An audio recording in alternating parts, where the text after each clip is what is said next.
Recently, we've seen how Vladimir Putin has become more active in his international negotiations. First, Xi Jinping, Kim Jong-un, and now there are two visits to United Arab Emirates and Saudi Arabia, and the visit of the president of Iran to Russia.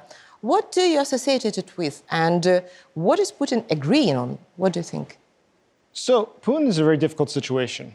Through his actions, he's completely isolated his country. He's become a rogue nation.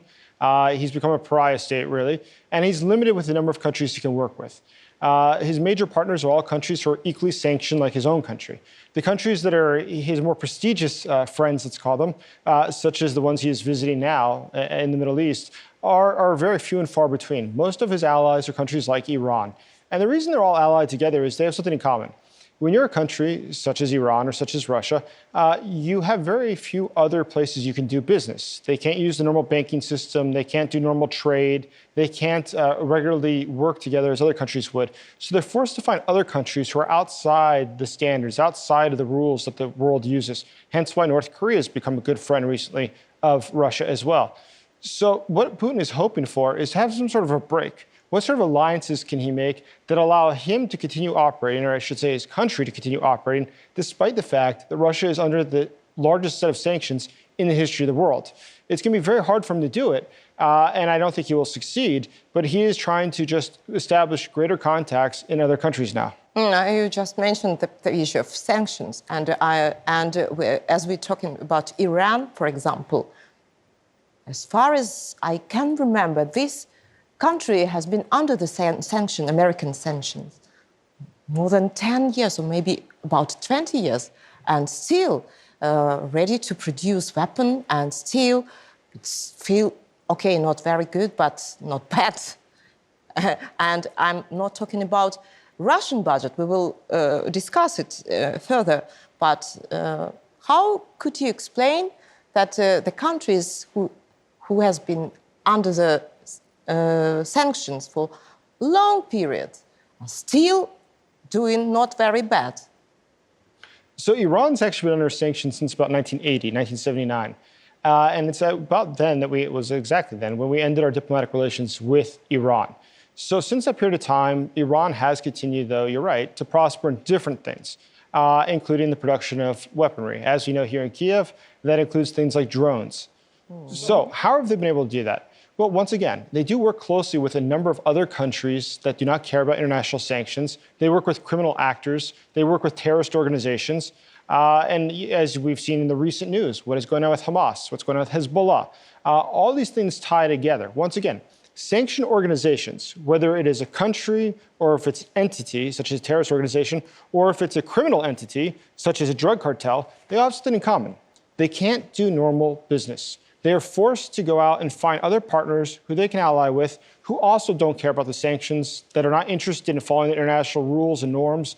They are looking for people or countries that are able to go around that. And so that's what they have in common. And today what we see in Iran, we see that they are trying to warm the relations with Russia, which are already quite warm. There are things that Russia has that Iran would like, and there's things that Iran has that Russia would like. But they have a lot of areas where they can still work together. So though they are two countries, and you would say, well, the population's not going to be huge of them combined compared to the rest of the world. Well, considering how diverse those two countries are, they really can provide a lot of trade-offs to each other. I wanted to talk a little bit about a G20 Summit, which was recently. Why was Putin given the floor at this summit? What do you think?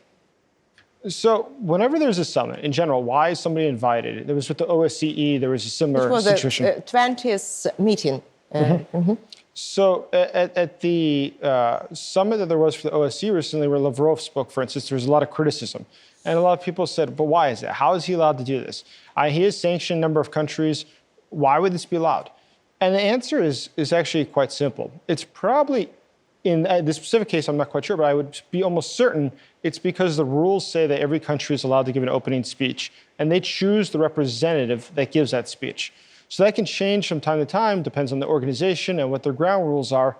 But in general, it's something that's just allowed for every country, and it's written into the rules that everybody agreed to when they joined the organization. So Putin during this summit, Putin shamefully recognized the military actions as a tragedy. He said, he named it tragedy. At the same time, he noted his readiness to stop this tragedy and proceed to negotiations, from which Russia seems to have never given up, unlike Ukraine. So, and what does he see at the negotiating table to end the war? Well, who will be ready to talk with him? Well, I think the reality is that Vladimir Putin obviously cannot be trusted. He is somebody who is a war criminal, a wanted war criminal as we speak, and he is a dangerous person. He has broken absolutely every promise he's ever made, both to his own domestic audience in Russia as well as externally. And so there's absolutely no way that Putin should be trusted to negotiate with Ukraine. I hold the same view as I think most Ukrainians. If there were to be a negotiation, hypothetically, I have no doubt that Putin would just use that period of time to rebuild his military, to gain more strength, before then again attacking Ukraine in the future. Russia cannot be trusted with Putin in charge. So I think that what he looked for in negotiations is simply to buy time. They would come with excuses, they would offer something, but it's all just a pretext. The reality remains the same. Vladimir Putin is a threat to global security and to global order, and he should in no way be trusted with anything. What do you know about the attempt by Germany and the USA to push Ukraine to sign sort of peace deal with Putin?